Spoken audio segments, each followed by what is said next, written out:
Unlocking Podcast. We have an interesting start. We're going to start with a field trip to my upstairs, not the basement, and get special guests. Yes, Jason, you have a question. Where are we going? We're upstairs in my house, and we have some special guests. Oh, we have okay. We have my daughters, Paige and Elsa. And I cut my hair. Okay. I don't think they're getting cares about that. Looks great. All right. Looks great. But we have a video game related thing to share. So we just finished building the Lego Super Mario collection. Oh, speaking there you go, yeah. I was like, you knocked over Bowser. Oh yeah, pick up Bowser Jr., please. He's supposed to go to the castle.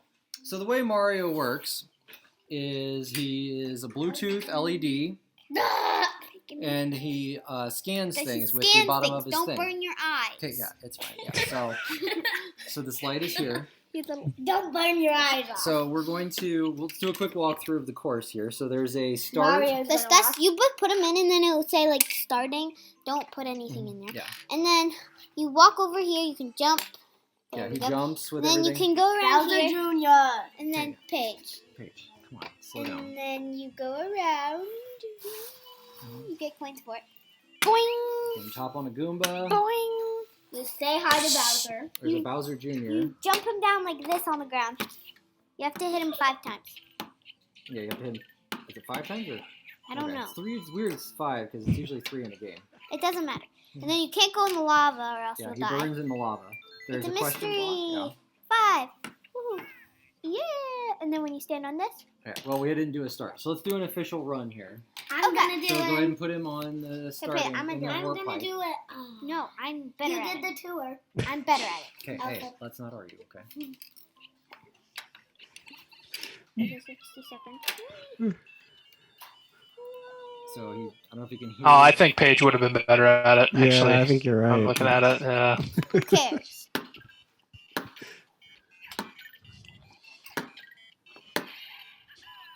Whew! Mystery box. What am I gonna get? More time. Always good. Those 50 Yep. I'm gonna go. Yeah. So he finishes. It'll It'll tell you how many times Right. he has. He got And then- 18. Oh, there's a companion app. There's a companion app that tells you what you did with each course. Hey, I'm sitting here. So yeah.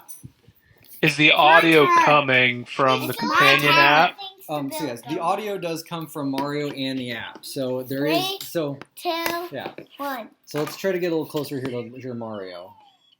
So here, I'm just gonna We're starting. be quiet so they can actually hear it. Can you hear the music? Mm-hmm. Yeah. So then when he gets on here, It's like kind of like panicking Yeah. music. can we just be quiet and listen to the music so this way they can hear it? Yeah, it's coming. Okay. Then you jump off. Oh yeah, this is a much better run, much more efficient. See what I got? 5 coins. We'll count the frames later, Kelly. Okay, all right. Make those splits.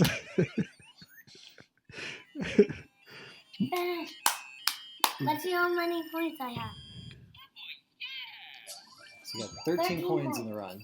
But you didn't kill Bowser, so he was already dead. Can I just go? You can jump on Bowser, okay. So yes, that's the Lego Super Mario starter set. So There's this also was the like the giant Bowser thing. box, but it has a lot of different options of things that you can buy add-ons with it. Some of them are reasonably priced, some of them are not. Like the giant Bowser castle. The giant Bowser castle is $100. Kind of expensive, but it doesn't come with another Mario, so like it's Yeah. okay. But the different expansion sets all have what these you can see that's what it has a barcode essentially that's what it scans with. So then he knows what it is. I got So- 22 points. Yeah, 22 coins. Some, I think once I got like 3. So yes, that is the Lego Super Mario collection.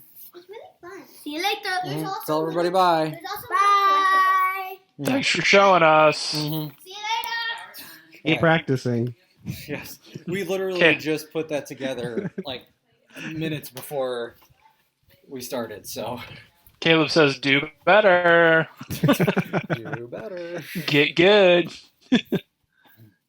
So yes, sorry for the random start to the podcast, but thought that was worth showing. Yeah. Very good. Did you also get the console, like the NES thing? No. We didn't no. get that thing. This was the only thing that we picked up with it. I wasn't sure kind of what else to get with it at this point. I think the console doesn't connect with it. I don't think so. I think it's just a console it's just you its build. own separate thing. Yeah. So, all right, I will be switching to headset here. Hold on a second. I hope I sound better this way. I don't know. If I sound worse, just tell me to not take it off. Oh yeah, take it off. Well, that's just gonna look worse. Sound, Caleb. Jeez. Oh, my bad. Okay. Yeah. All right. We are at the adult portion of the podcast. I know, now. right? Yeah, no more children. All right, we are back to the adult portion. Oh man, I hate to do this. So we're sorry. We had a quick interruption because I had a bouncing icon at the bottom of my screen that was going to keep showing up the whole time. Sorry, Citrix WebEx meetings. You can edit in post. Yeah, oh gosh, yeah, edit a little bouncing blue thing at the bottom of the screen. So today is Sunday. Sorry, geez. What is today? August 10th? August 9th. August 9th. Yeah, here we are. Sorry, I guess over here, Caleb, maybe? At least, yeah, for me, I guess we're seeing this. So Caleb's over here, Jason down here, Logan. That's the right same here. for me too. So all right, perfect. Hey, all right, we got this working today. All right, well, where do you guys want to start today? Should we start with what we've been playing? It's been a while.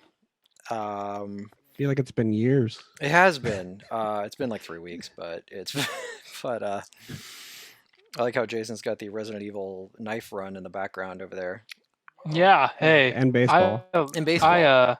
I love the first Resident Evil. I was watching it while we were getting ready to go, and I was like, man, if I had time, the old games that I would play, but I don't have time. So the new games I play.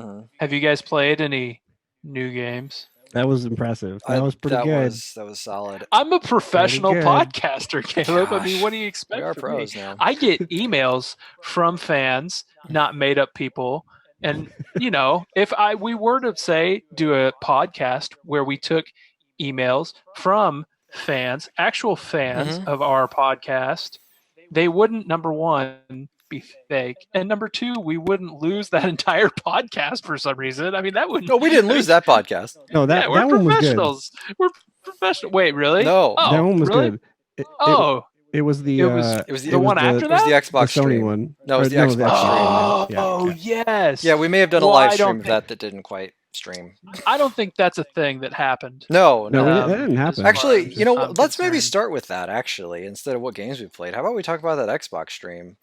Oh God, it's been so long now. It's been a long weeks. time, Logan. If you got things on your mind, fire away. All right. Because I don't remember much. Because I don't think there was much.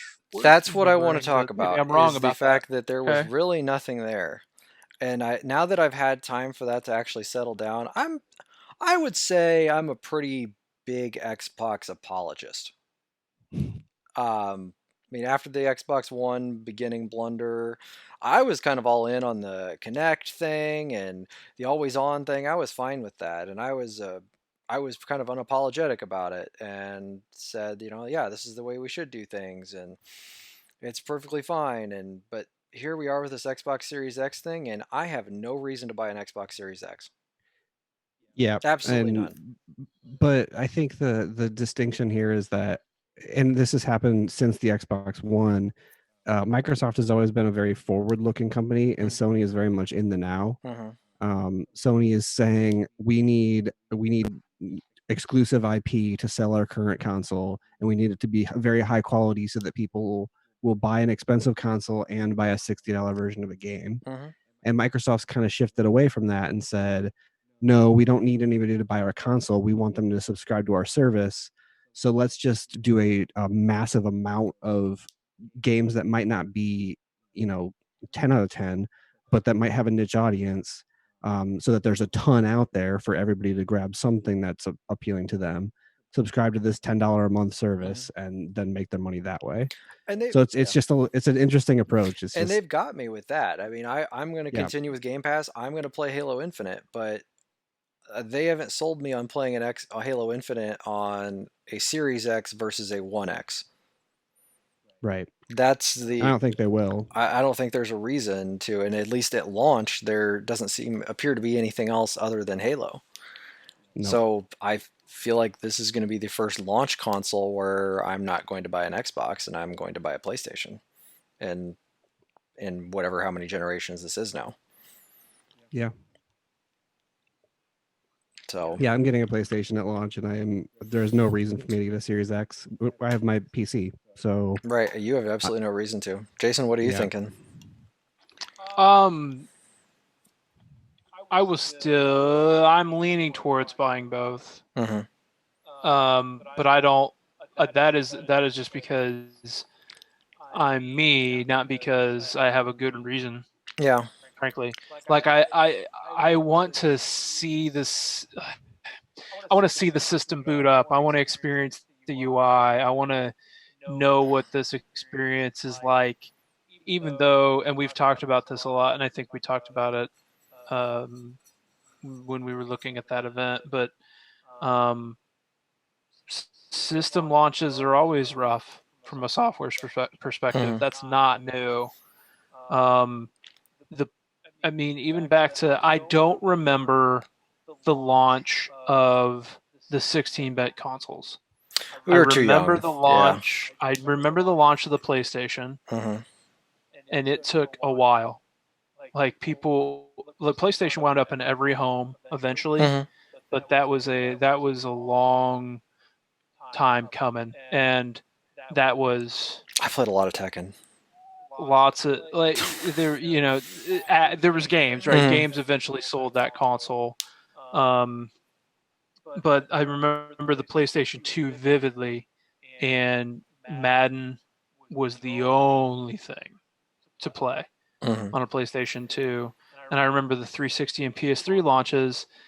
The only things to play on the 360 were Cameo and Madden again. Yeah. Don't forget Rockstar Table Tennis. Oh, yeah. Sorry. Yeah. That did launch, didn't it? Yeah, 360. Yeah. And then PS3 was even worse. Like PlayStation 3 was Lair. Resistance wasn't terrible. Resistance wasn't a launch title. It wasn't? No. I don't think so. No, there was like 7 games out for the PlayStation 3. I mean, it was a total crap show. That system became a crap show. Killzone? And then no. No. Wasn't Perfect Dark on Xbox? Yeah, sorry, Perfect Dark Zero. Perfect Dark Zero, Cameo. Yes. I'm just gonna look it up. Sports games like NBA Live. Live was a launch title. Yeah, you look that up. I'll look up the PS3. Oh, okay. All right. I was looking at PS3, but I'll just switch to Xbox.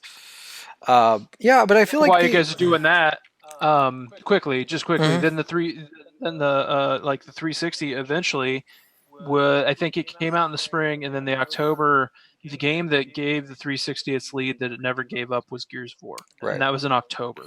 The PlayStation 3 wasn't out when Gears of War launched.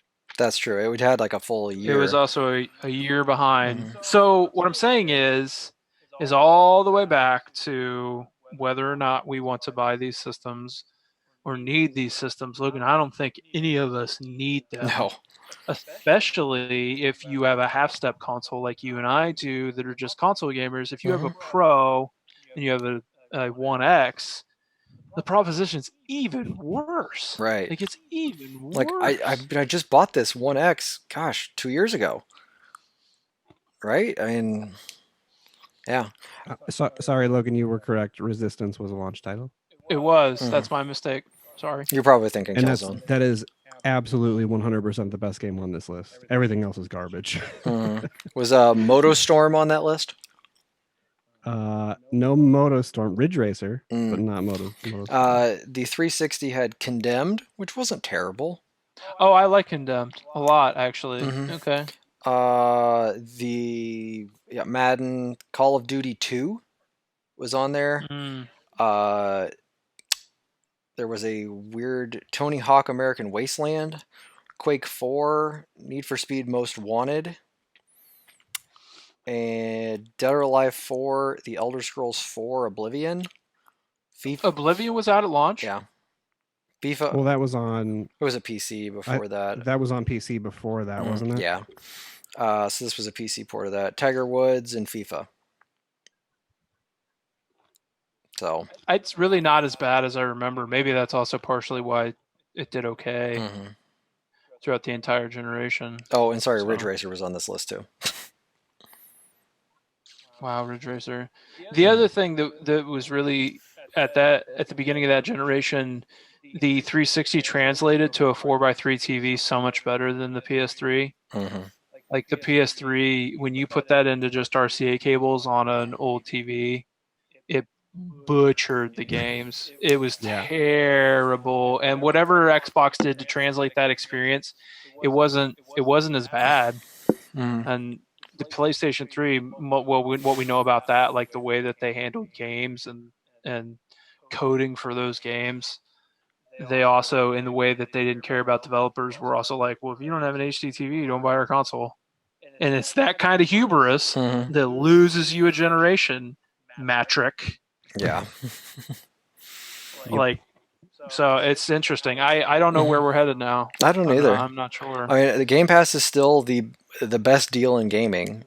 Oh, yeah, absolutely. Above and beyond. That's the thing that if you come out of that press conference, the main thing for me was just that was reinforced 100%. That Game Pass is incredible. Right, it really is. I mean, it is what it is. I play a ton of random stuff on there that I wouldn't have normally bought. Or right, one of the games that I'll talk about today, the only reason I played it was because it was on Game Pass. Yeah, I have 2 of those to talk about today as well. So, Final Fantasy IX. Yep, good for you. Just played it for the 4th time. So speaking of, maybe let's just get into Caleb. What games did you play on Game Pass? Why don't we just dive into that? Girlfriend. The on Game Pass specifically. Yeah, let's just talk about it since we're hitting on Game Pass. Yeah, okay. Carry On was the game I did that too. I played. Yeah. How far did I'm you about get? halfway through, like 2 hours, and I think I'm about halfway. Okay, I'm like an hour in. I didn't play a ton of it. I played probably 20 minutes of it at PAX. Yeah.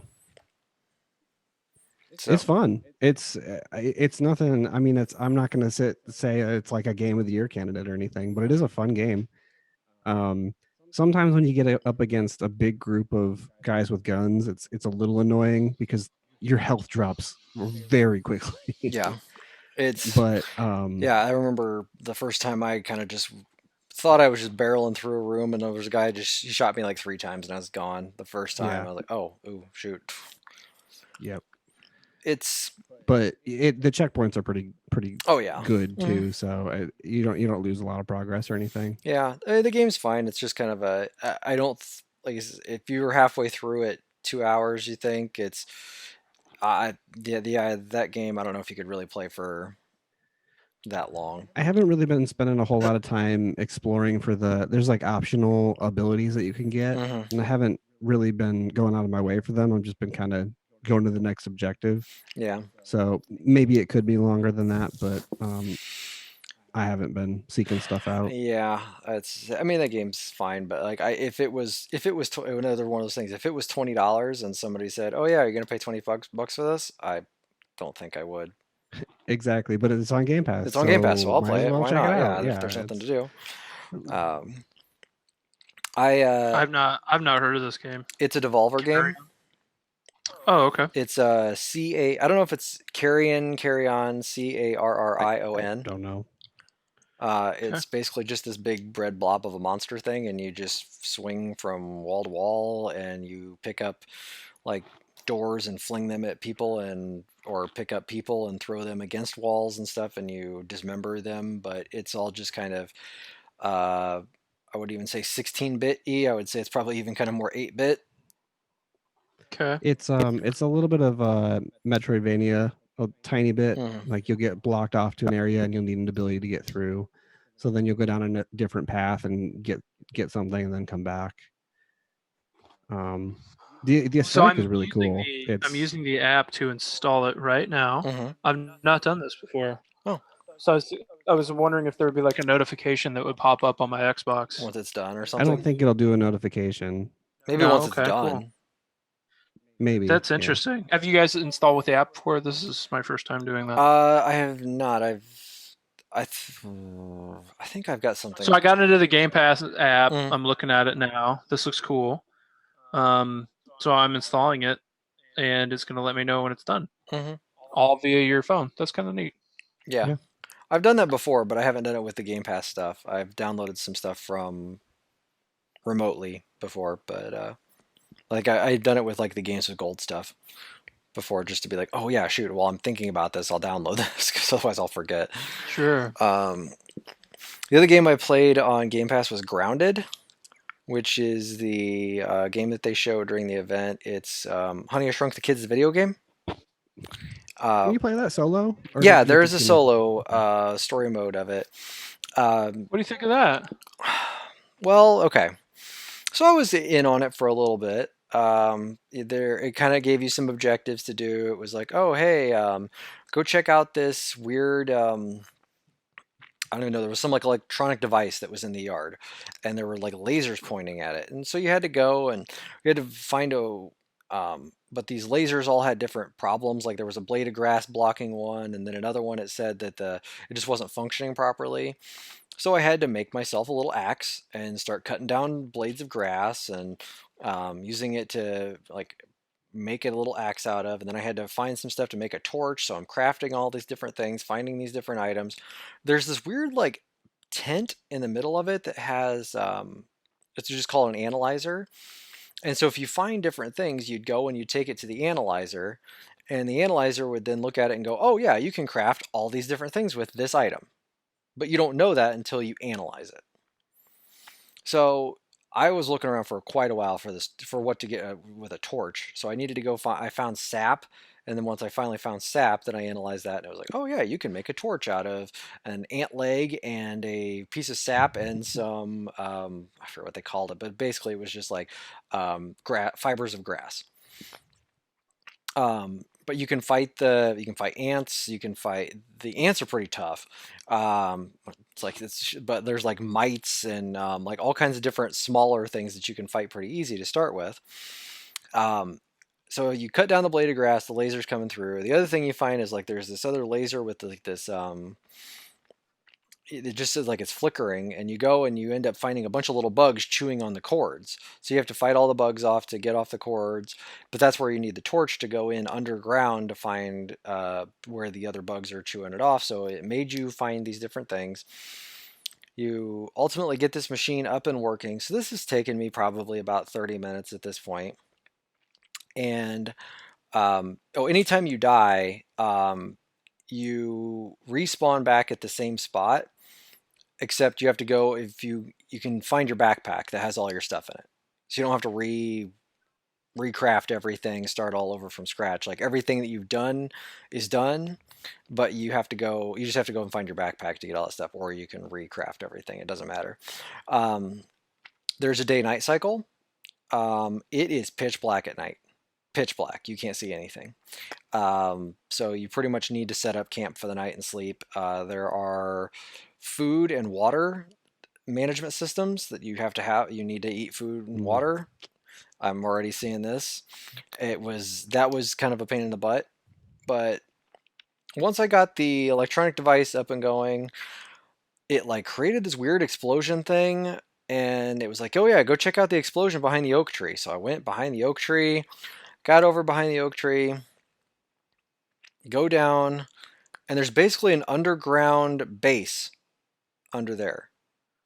And there's robots living inside, and I went, I don't think I want to play this anymore.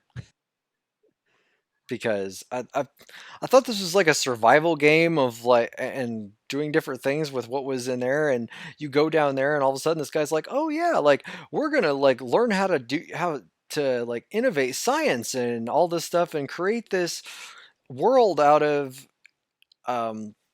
in this backyard, but all like miniature sized. And we're gonna build you up this crazy thing, and it's like we're gonna teach you how to make a laser gun. Like, I don't want a laser gun to fight ants and spiders, and like it completely turned me off.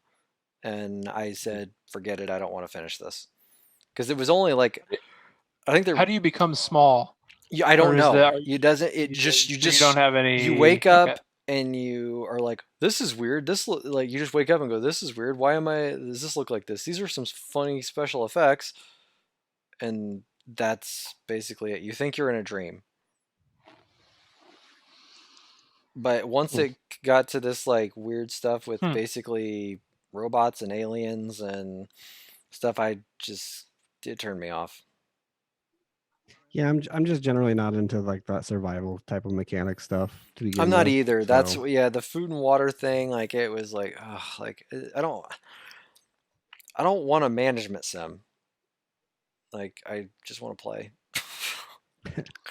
I don't. Yeah, the sim part of that is not attractive to me either. But the setting was like that seems neat to become a tiny person and then try to. Go through my backyard or whatever, be very small and investigate my home. Mm-hmm. The Honey, I Shrunk the Kids thing, just everybody remembers that part of the movie where they're trying to be under the lawnmower, And yeah. I don't know, that appealed to me, but maybe it's more because I'm nostalgic for that moment in that movie more than right. And that's why I wanted to play it. But then once we started getting into the robots and space aliens and building technology out of it, I was like, this is weird. It threw me off. Do you need there to be a story justification for all of it? There would is that what's missing for you? Yeah, and it was just kind of like, oh yeah, here, and there's this robot, and now he wants you to start building up a base. And you need laser defense systems, and I was like, laser defense systems? Like, I literally was just outside and forged an axe out of a stick and a rock, and now I'm doing laser defense systems 30 minutes later. That really just kind of like, I don't think so. Okay. Like,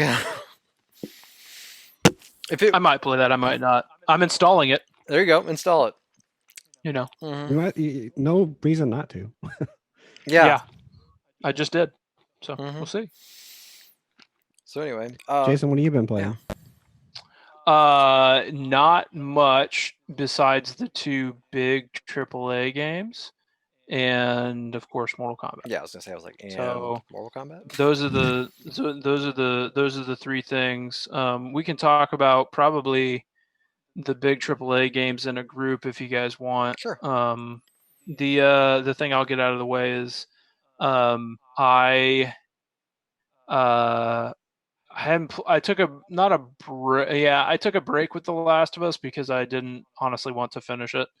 But I decided I would do it to make myself see it to the end.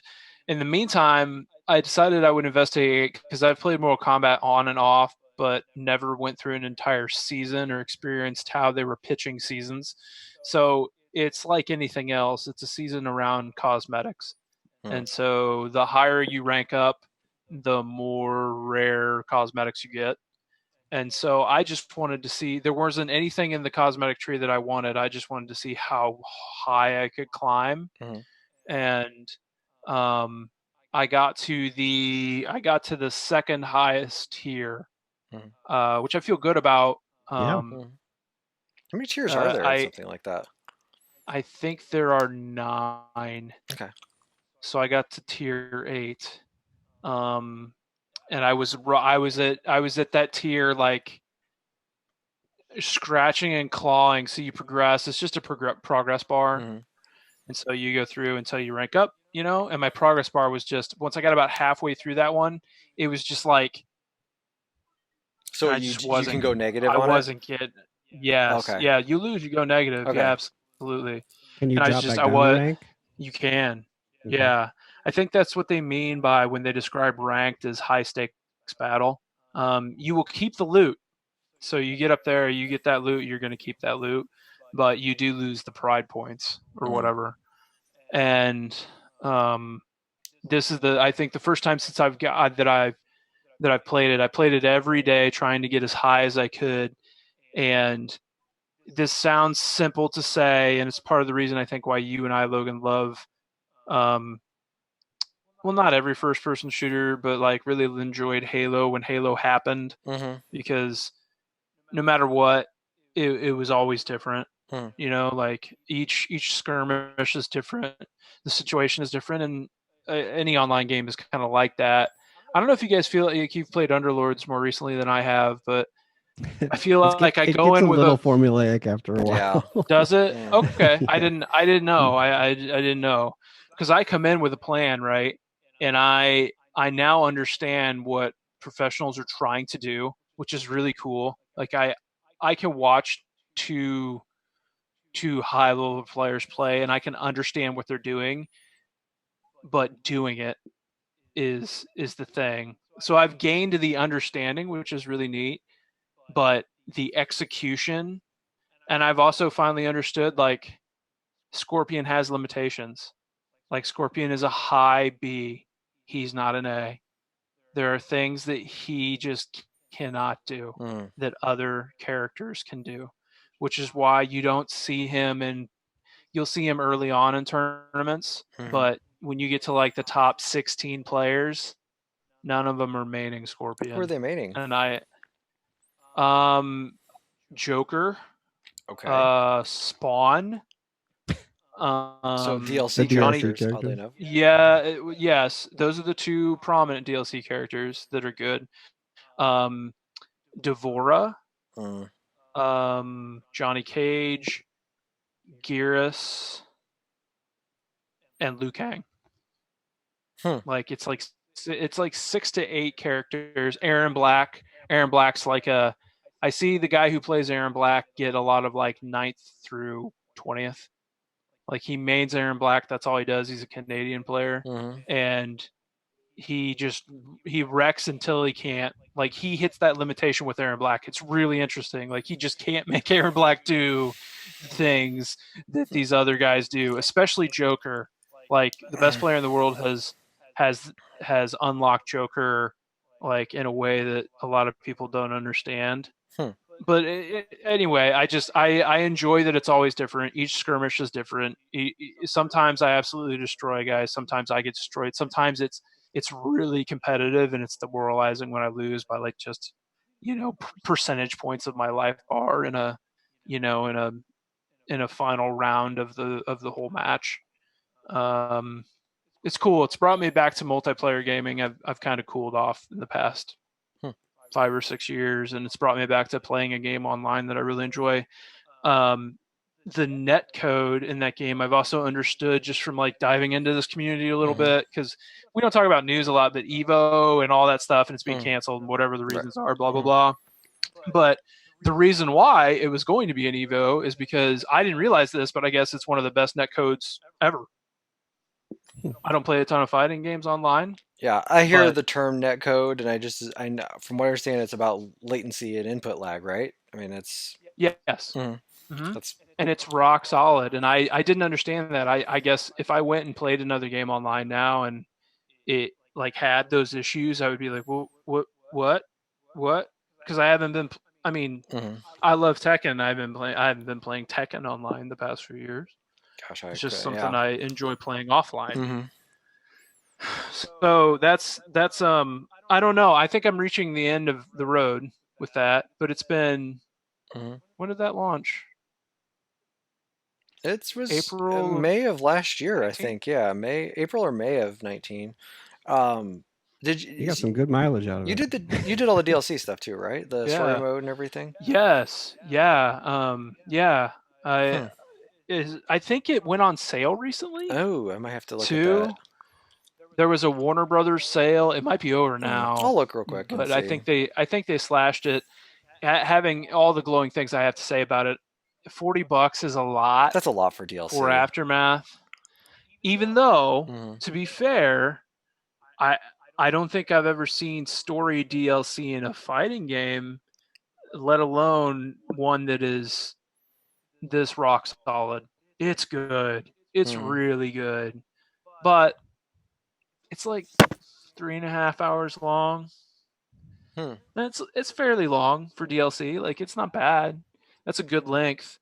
But then once you get outside of there, like Friendships recently came out, and that's free for everyone. Friendships aren't an Aftermath math only thing. Oh, so it's if free. You haven't seen Jax's Friendship, by the way, oh my god, the official Mortal Kombat channel, YouTube channel, put up 10 hours of epic Jax guy, and it's just him playing the saxophone. Do you have to have the base game to play the story of the DLC? Yes. Okay. So you're looking at whatever the base price is plus $40. Or there's a the complete collection, whatever the word for that it's is. with K. And I think, I think that retails at $60. Okay. For base game and Aftermath, which is decent value if Aftermath is still MSRP of $40. So I'm trying to pull it up. I'm loading. Oh, well, I'm not on Wi-Fi, and I get like no reception in my basement. There's no way for me to, like, Caleb, even I own that physically, but I don't think there's any way for me to transfer unless I had the physical copy of Aftermath, which I wasn't patient enough to do because they launched digital. It was a while. Well, I think it was like 3 or 4 weeks before physical. I guess the second question is that eligible for Game of the Year? If you guys want to have that debate now, we can. I know there's other stuff that we've all been planning on talking about. That would really influence whether I want to, spend money now on it or wait. It is still $40. Do we have and I don't think we have a standard set there. Like, we had a very impassioned conversation about remakes, what counts, what doesn't count. But as far as standalone DLC, do we have we don't have anything. I don't know like if there's that, really right, anything on the books to compare it to. I would say, okay, let's put it this way. How long is this story? 3.5 hours. Okay, that's substantial. I would say if it was less than 2, then it's probably not qualified. But if it's over 3 hours, I think the answer to that, Caleb, is that I don't know how this year is going to shake out, but I'm pretty confident that between all of us, it may not make it. Is it not going to make it anyway? It's just a moot point. Between all of us, and when you stop and think, like, there's more games than we already think. There are games that are coming. So I don't think that we need to worry about it. And it's not me saying don't go play it. I'd love it if you played it, because it's all about Shang Tsung, and it's the guy who played Shang Tsung in the Mortal Kombat movie, and he's amazing. It's so good. It's so good. And there's lots of nuggets in there for Mortal Kombat fans and people that like the lore. So, good night. Yes. And that's the end of the podcast. Thank you so much. Good night, I love you. So I don't know. Like, I would say if we get to the end of the year, hopefully it would be cheaper. And if we look at, like, this list of games, I could say, Caleb, you probably should go play this. But as of right now, personally, it means a lot to me, obviously, but I don't think it necessarily has to mean a lot to the group. If you get to the point where you think that you're going to be passionate about that when we talk, then let that be known, because I would listen to an argument for that. Yeah, sure. I think me personally, it's obviously going to be something to consider, and I'm not as worried about our personal lists. Like, it's whatever. But, the personal list is like, put whatever you want on there. I threw Underlords on there last year when I was in beta. Yeah. And now that the full version's out, it's not even going to make my list this year because I don't think it was very good after that. There's going to be enough games. There's going to be enough good games this year. I don't like where it needs to be for me, and where these games ultimately land. Who knows? We've got a lot of good games coming still, surprisingly. So Well, hopefully. Oh Yeah, I let's, guess let's. They're scheduled. That's Yeah. true. Yeah, there has been a Control had a lot of story DLC this year. I haven't played it. I heard the first one was okay. There's a second one coming, I think, in a couple of weeks, and it's actually it does the crossover with Alan Wake. Which, Oh, that finally is happening. yeah, then. the Alan Wake event, because it's just called AWE, so it's also the Altered World event / Alan Wake event. So yeah, I think that's in a couple. I kind of want to see that for myself. I do too, because that game was so weird, and I like Alan Wake a lot. I did too. Like I'll cape up for Alan Wake anytime. I like the concept of Alan Wake. I did not enjoy playing Alan Wake. They're the same thing, damn it. No one actually plays Alan Wake. They experience Alan Wake. Alan Wake plays you. Yes. Wait, okay. Alan Wake landed on you, Caleb. You didn't land on Alan Wake. I forget which was it, Energizer or Duracell that had the sponsorship with that game. God. Oh my gosh. I'm feeling pretty confident that it was the Copper Top. Okay, I don't remember. I Really? Because I was going to say Energizer. Somebody So- get to the Google. All right, hold on. Let me see if it's on the back of the box. Oh, it's Sounds hanging up. right. Awesome. Oh, it's got to be on the back of the box. Come on. Come on, box. All right, Come on. box. Show it to me. Anything? Come on. Nothing? It might be like buried down here as like a Duracell or Energizer, or like all rights restricted. Light is It was Energizer. It was Energizer. It is. Ugh. I'm pretty sure. I was wrong about Resistance. I was wrong about the batteries in Alan Wake. Ugh. Oh, I still got the add-on game No. content thing in here. Oh man, No look at this. credibility. There's a map. I forgot about the map. All right. Time to put Alan. So Yeah, I there's, spent there's an a lot- achievement. There's an achievement for changing your batteries 100 times called Energized. I do. Oh, wow. I want to say I maxed out that game if I remember right. I just got to the point where it was like, okay, a combat scenario started, and I would immediately turn around behind me because I knew that they would spawn somebody right behind me. It was just like, oh, come on. Do you remember what other game that launched on that same day was? Yeah, it was Prince of Persia. Was it Forgotten Sands? Yeah, maybe there was another one. there was a Prince of Persia, but and then also Red Dead Redemption. Red Dead was Red Dead. Yeah. Yeah, Because I think. because I got all three of those on the same day. I got Red Dead and Alan Wake on the same day. Because Jason, I think you and I even like swapped those for at one point in time. Like I swapped you Alan Wake did you buy Red Dead and I bought Alan Wake and we swapped at some I point? think that's what happened. Yeah, because you left town and I played Alan Wake furiously while you were gone. That's right. Yeah. Because I was going Alan to be Wake gone. for. Then I gave it back to you. Because I think And I then played Red Alan Dead Wake. took us on a. Jeez, did Red Dead take us on a journey? Yeah. Yeah. Also, Split Second came out that same day, and also Trauma Team. Split Second's a good game. I like that Trauma game. Team. I don't know if I played Trauma Team. What? Trauma Team is on Wii, and it's like a surgery yeah. simulator type thing. What was the date on It's that? really cool. It was May. Sorry, it just happened. I know. It was May 18th. May 18th, 2012? This doesn't 2010. 2010. Wow. That was That's a crazy. Also, the first big DLC for Dragon Age Origins came out that day. what a too. day. Like that was a crazy day. It's a really random ass day. And it was a Tuesday probably Yeah. too, because that was back when stuff came out on Yeah. Tuesdays. Yeah, Wild. interesting.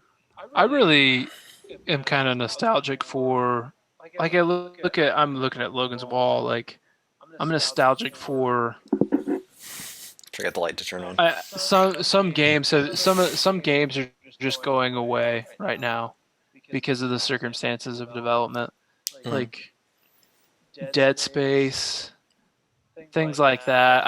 We're not we're not seeing those games right now, or it doesn't. I don't feel like we're seeing those right now, like original IPs that are killing it, and that whole generation for me is before AAA got kind of washed away, and maybe we're better for it in some ways because indie is well more established, but I do miss that second tier of game that kind of crept into AAA because it was unexpected and so good. And I feel like launches were more special then.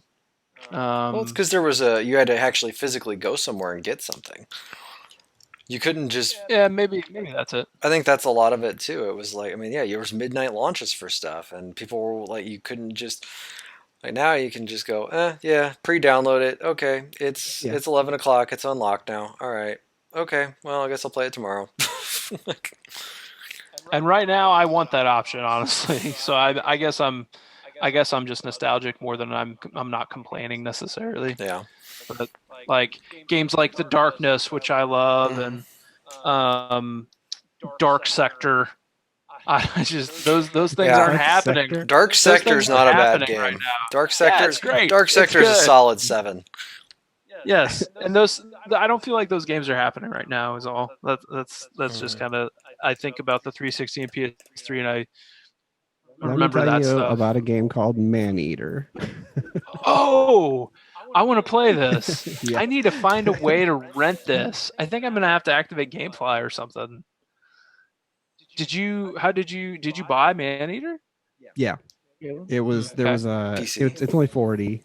It released at 40, and right when it was launching, Epic had just a $10 coupon for any game, so it was actually just 30. Okay. Is it on PS4 and Xbox? I think it's on PS4 and PC. I don't know if there's an Xbox. There might be. There is an Xbox version. Okay. Because I was looking at I did have we talked about the show? No. I played a lot of the show. Oh, really? Yeah, in late spring. I used one of those GameFly coupons, $1 for a month.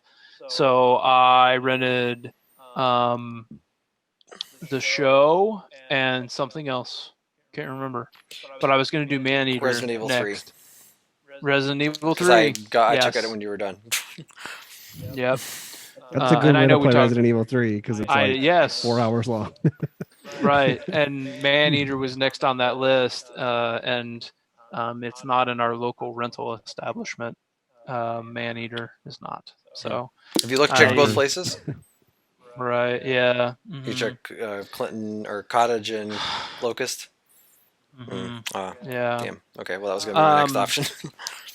Yeah, man, that's 2 now, aren't we? Yeah. We used to have 4. It's kind of sad.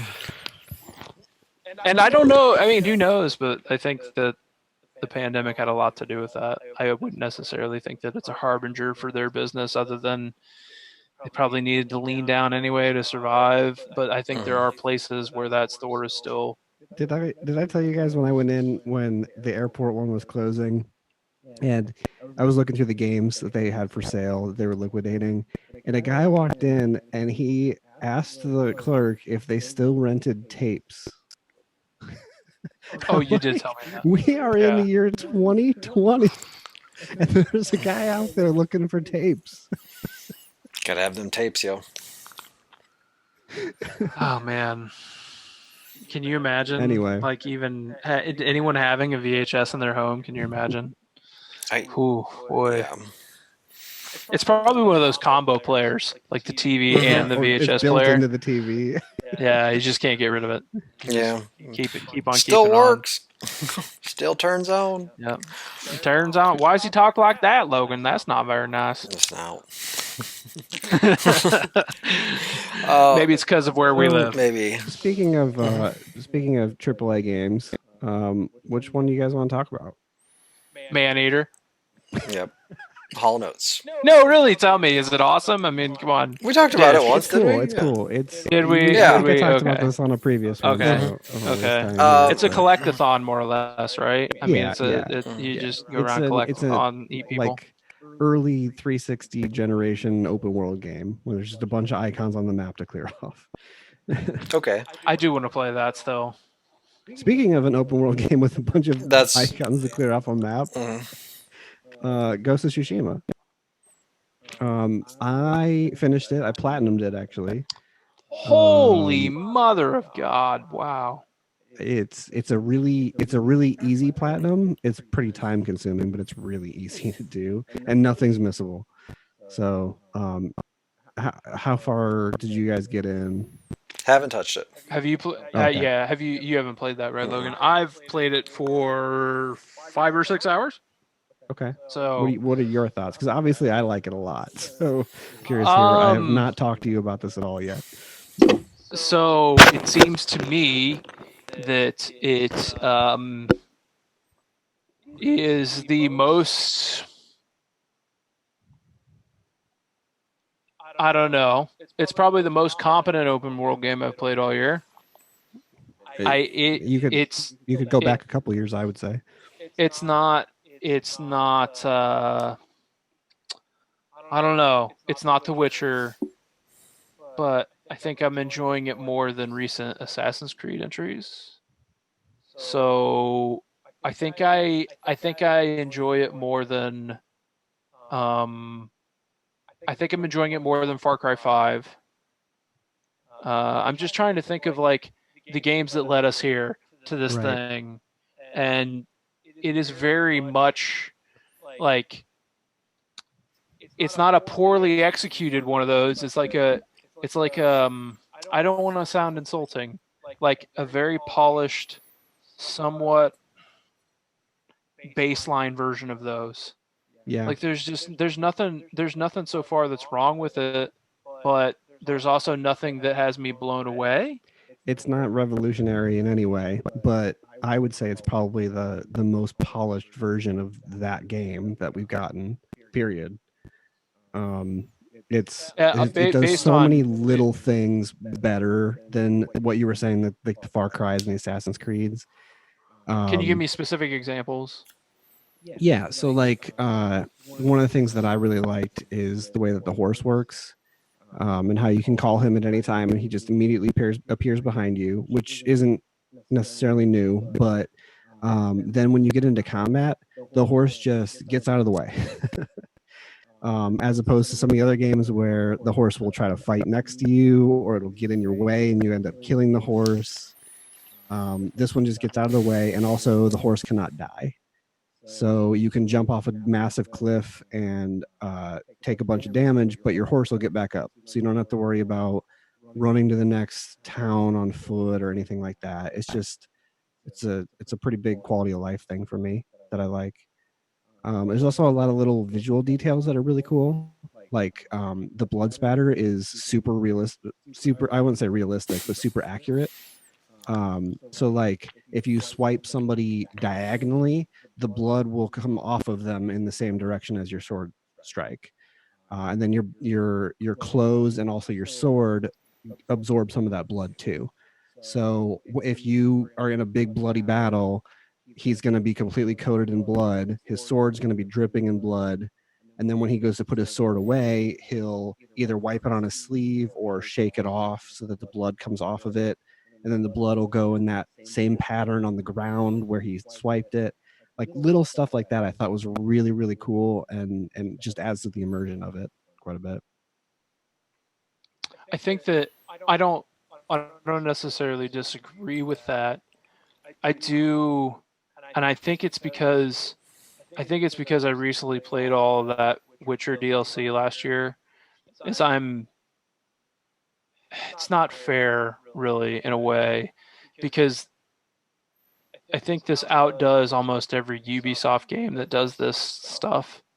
But I'm comparing it to The Witcher, and I just so the one thing that I think that it might be better than The Witcher at is the way that it guides you to your next objective, because it uses, instead of having to stare at a mini map or open up a big map or whatever, you literally use the wind to guide you to the next objective. So you're following the wind pattern, and in every different environment you're in, there's a different way that that's visually represented. So if you're in a big flower field, you'll see like the pollen coming up off of the flowers.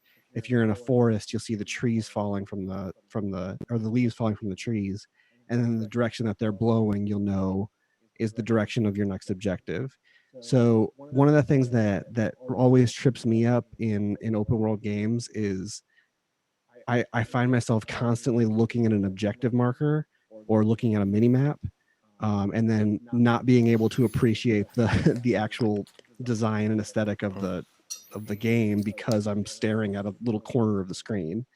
And this game completely solves that problem, which I think is really a unique solution that I think works really well. Logan, have you seen the footage of that? Not of what you're talking about. No. The wind literally guides you to your next objective. There are visual cues with color that kind of lead you, it like funnels you to where you're going. Instead of a compass right here and a mini map Right. over here and a big green arrow over here. Exactly. It's this big lush forest with leaves falling, and like it's like everything's kind of early on anyway. It looks like the fall. Mm-hmm. So these really bright colors, and all these leaves are pushing with you as you ride towards your next thing. And Caleb's right; it's the first time I've seen that, so it is revolutionary in a way, for sure. What I was gonna say, Caleb, is the combat feels a little bit too thin to me. It doesn't have the weight that I wish it did. Okay. I feel like I'm kind of slicing through guys without any kind of. God of War did it a long time ago, where they stopped the animation when you hit a guy, and it gave it like that weight to that hit. It's just kind of like a simple trick, almost obnoxiously so. But I wish there was a little bit of like a resistance to the body, instead of feeling like I'm slicing through air. And then on top of that, with all of the knives and blades going around, to not have anyone like. And I really I'm guilty of this. Like I enjoy gore, but like I'm really not looking for it to not make sense. I always want it to be grounded. And I think there should be some limbs flying around with all of these blades. Like some dudes should be losing some arms and some legs and some heads. And I don't know if there's some of that gotten there yet. Really? Okay. Yeah, That's good. That's good. So it's in a tree then, that kind of stuff is in a tree. So you know how I don't want to spoil like what's going to happen or anything, but there's several combat moves that you unlock where and one of them especially is extremely brutal. Okay. So yeah, okay. there is some of that. I mean, if you're just in the standard combat with the Mongols in the Mongol camps or whatever, you're not going to see stuff like that. But once you activate some of those special abilities, you absolutely will.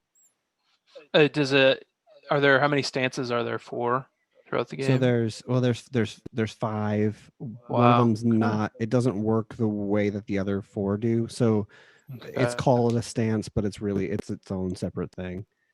Okay. But there's the 4 normal ones. I guess I wish some of that stuff wasn't gated, because like it is what it is in these encounters. Like people would that's the fate that they would meet in these encounters, So I do appreciate that later on some of that detail is more immersive, but it'd be nice if they would have given me some of that right out of the gate, because I do feel like I'm kind of just like yeah, and guys are just like falling over. The blood stuff, the spatter does make sense, and you are 100% correct, but I do feel like I'm just kind of slicing through guys right now. Right. But that's the. I think the story has somewhat grabbed me, but I'm not like in love with it.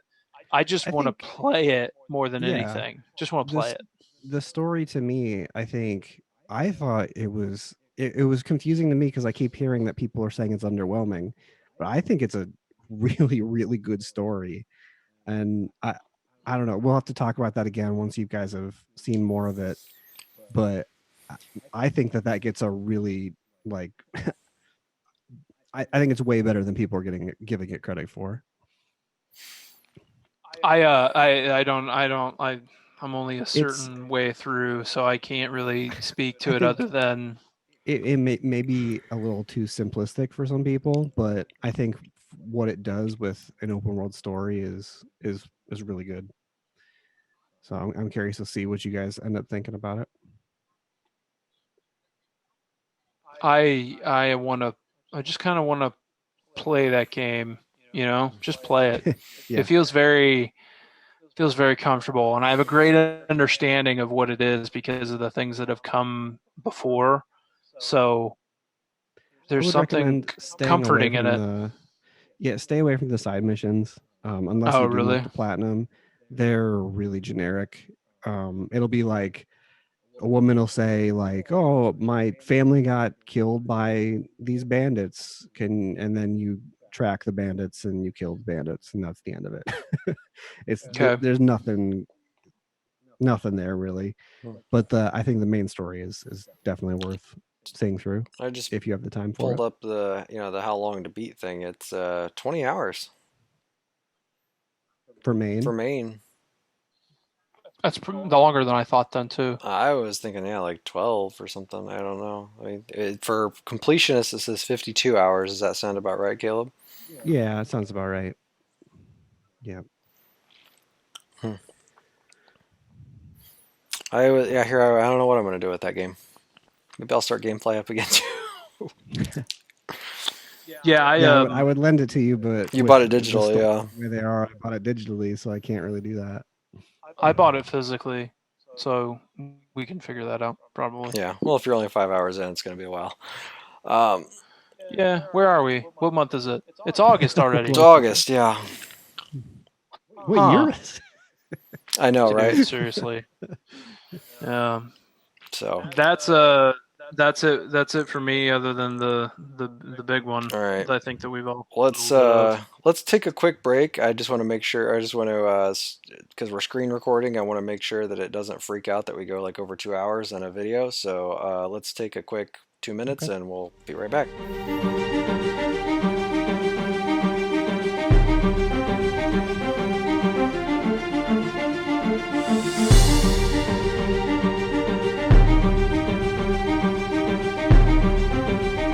TJ Warren is not missing a shot. It's like, what is going on in this bubble?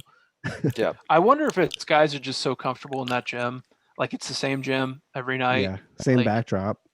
And we're back. That must be it. Hello. Yeah, we're back. We're talking NBA. Yeah.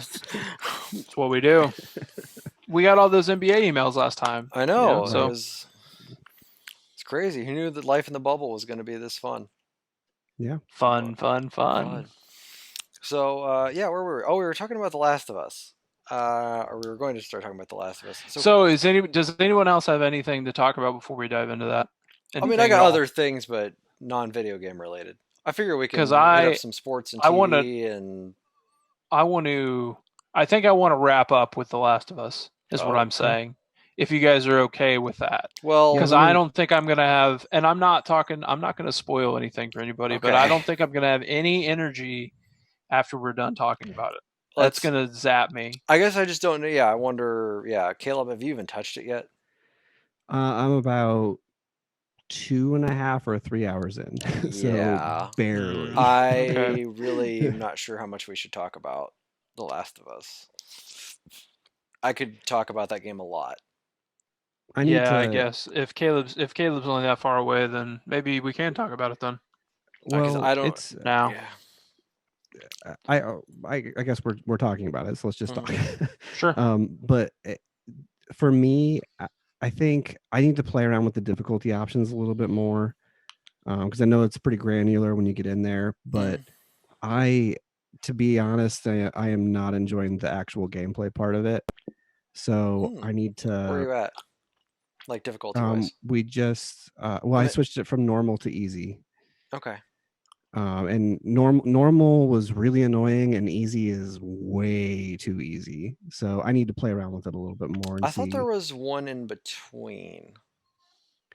There's like all kinds of options that you can switch, like the radius of their detection, and everything is pretty much adjustable. So I can go back in there and tinker with it, but I kind of had that problem with the first game too. Yeah. I'm not super into stealth to begin with. So in the first game, I think what happened there was right from the get-go, they hook you with the story, and it really sinks its teeth in hard right away. So that kind of carried me through the parts that I didn't necessarily like that much. But Last of Us 2 has a much more slow start. So I haven't really gotten a narrative hook that's really kept me wanting to go back yet. I'm hoping I get there, but as of right now, I haven't had that yet. Has the thing happened? Probably not, because I don't know what you're talking about. So okay. If that, I mean, it's an event. The thing, but that's where I am with it. If you guys want to talk more about it, I'm totally fine with that, because I know it's on me to. If the thing hasn't happened, so. then we definitely can't talk about it. Okay. So maybe this is a conversation. Do we need to hold off on that then? Okay. I think so. Jason, what do you think? If he's not even to that point, I can't see. Yeah. I can't see where we even begin to talk about this, other than just gush about how much I love it and you love it, probably. Yeah. Yeah. I can't even begin to talk about this game at all. I do think, Caleb, that I'd be curious to see there. So you said the first game kind of grabs you and sinks the teeth in right away, and I think that the way it does that early on is understanding Joel and his loss and where he's at, right? Yep. And you immediately feel for Joel, you know. Yep. The moment where everything changes in The Last of Us 2, it feels like to me that times 20. Okay. Mm-hmm. But it's later in the game then. Well, you can't be that far away in all reality. Yeah, you got to be. Are you be close to a? Are you like the library? Yeah, I think that's exactly where I am. So you have about 30 minutes. Okay. All right. Yeah, I'll make a point to put some more time in it before next week, and maybe we can you should feel invested, because these are characters that you know and care about from your first journey, or even if you don't care about them, right? Even if you don't like The Last of Us that much, you at least always know who they are and what they've been through. And so when something happens that impacts them, I think in my mind, it's like, this will carry me through for the next 20 hours. Just with this core objective in mind. That's good to hear, because that hasn't happened for me yet. So I want to like. Obviously, I want to like the game. It hasn't grabbed me at all yet. The one other thing I will say is that there are, as we talk, we've pretty much dedicated ourselves to doing moment of the year every year, right? Moment and character are the things that keep coming back to us that we feel like are worth talking about. My phone is full of moments from this game. Yes, I have a list going as well. It's unbelievable. It's unbelievable. Nobody. I obsessively talk. You remember that part in Uncharted 2? I put it in my Game of the Year video where Uncharted 2 or 4. Sorry, 4. If I said 2. Yeah, you said 2. I was like, wait a minute. That was 2 was a while. So I was like, that was like 2008. Yeah, geez. Where she's looking at Nathan, and he's so excited about the find, because he's at the table where the pirate he's been hunting for the entire length of the game. This is where he died. This is where he happened, and he can't believe the discovery he's making. And the camera doesn't lock on Nathan; it locks on her. Like, the point is her. It's not him. And he realizes what he's doing. The camera's deadlocked on her, and she realizes, like, after betraying after the betrayal and after lying over and over and over about what he's doing, she still understands him, and all of that is communicated non-verbally. And this game is full of like I'm realizing right now that Uncharted 4 and Better Call Saul are very similar. Oh, very good. Interesting. Very good. I'm getting through that. Better Call Saul is really good. So there was one moment in Uncharted 4 that made it my game of the year, and I feel like there's at least 15 of those in this one game. Okay. It is on another level. Mm-hmm. You've not seen storytelling like this before. And if people want to be cynical, they can be, but they're fucking lying if they've seen a game like this before, especially from a narrative perspective. From a performance perspective and a narrative perspective, there's nothing like it. Nothing that's ever happened. And if go ahead, prove me wrong, internet. Go ahead. Show me a narrative that is this strong and this well performed. In a video game, yes. Yeah, in a video. Yeah, of course. In a video game. Because it's not happened before. No. Did you... So, obviously you feel very strongly about that aspect, but did you guys also feel that the gameplay was that strong? Yes. I have thoughts on that, but Logan, go ahead. Okay. I think it's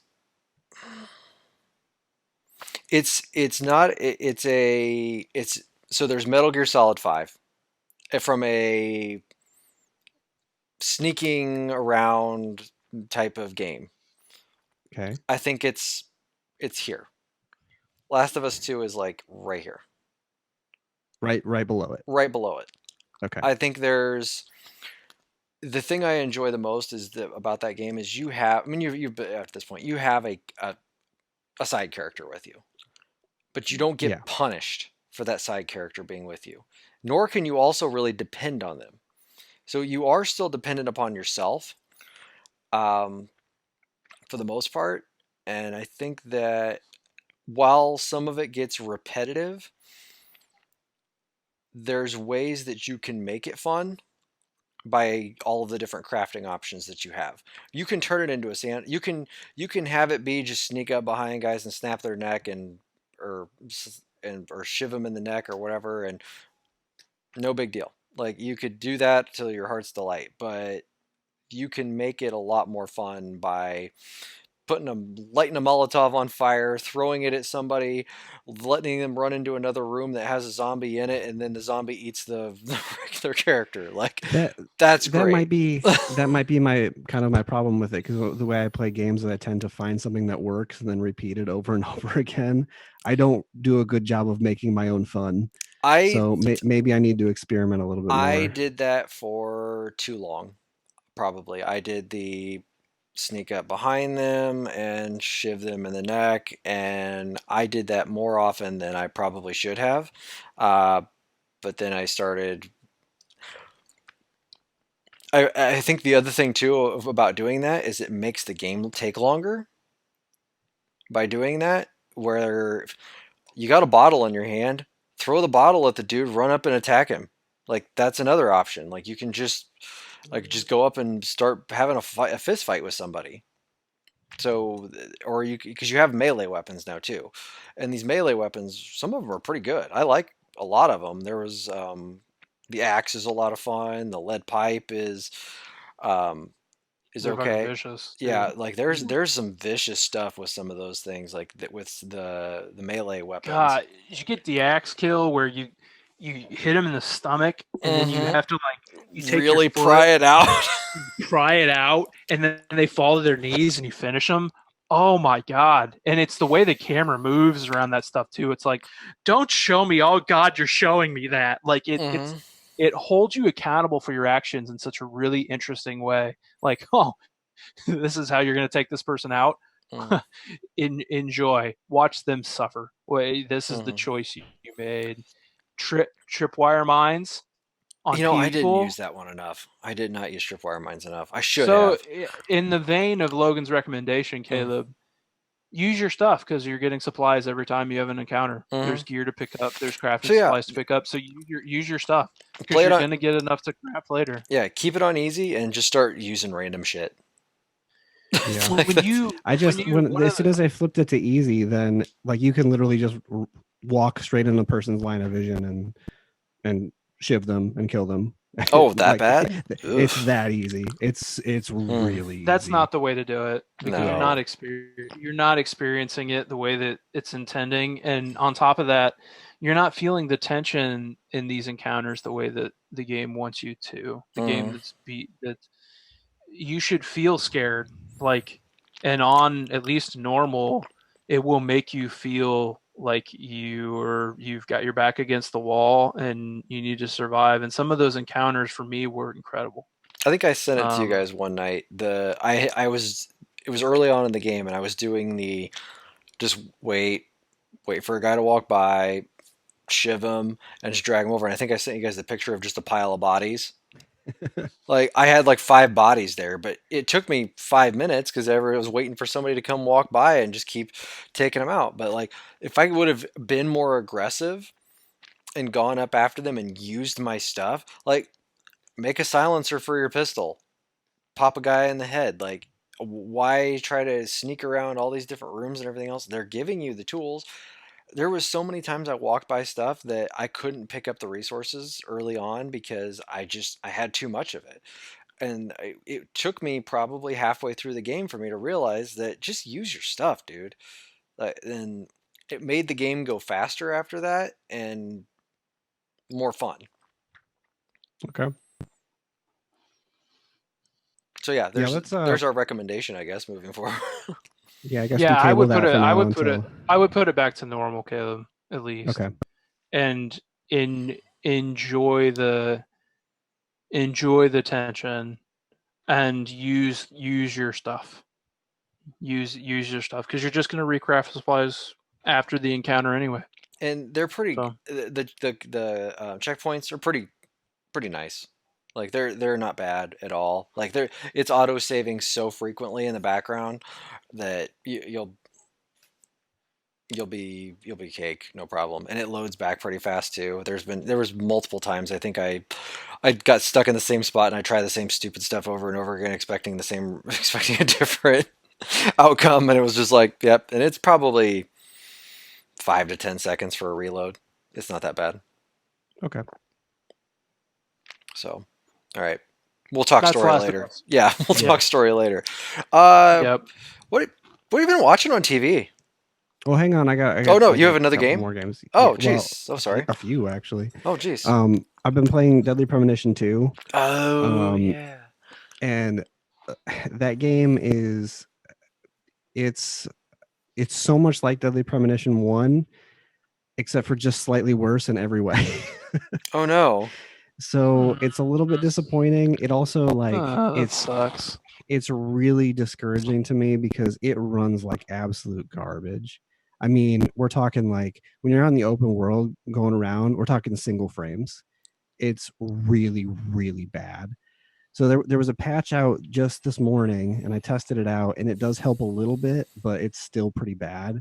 And it's like the way that this game runs is actively making me not play it. I want to know what happens with these characters. I want to know what happens with this murder mystery because those things are still really good and they're still like just the way that it was from the first game. But I can't because the performance is so bad. And I'm not really even the kind of guy that complains about performance all that much. Like I have the first rev of the current gen consoles. I never upgraded those. Like when we're on PC, I have a 1060. It's not that powerful of a card, but like there has to be a at least some sort of baseline, and this game doesn't hit it at all. So it's discouraging, but I am really intrigued by the story and where these characters go. So I definitely will finish it at some point, but I'm hoping that maybe there's a patch that comes around that makes it better. I don't know. Do you feel like, Caleb, that is? I played the first game for like an hour. Okay. Do you don't feel like the? How do I say this? I don't want to say that the performance issue is intentional, but do you feel like it's So it's some people are saying, well, that's like, the charm of it. well, It's, fine. Yeah.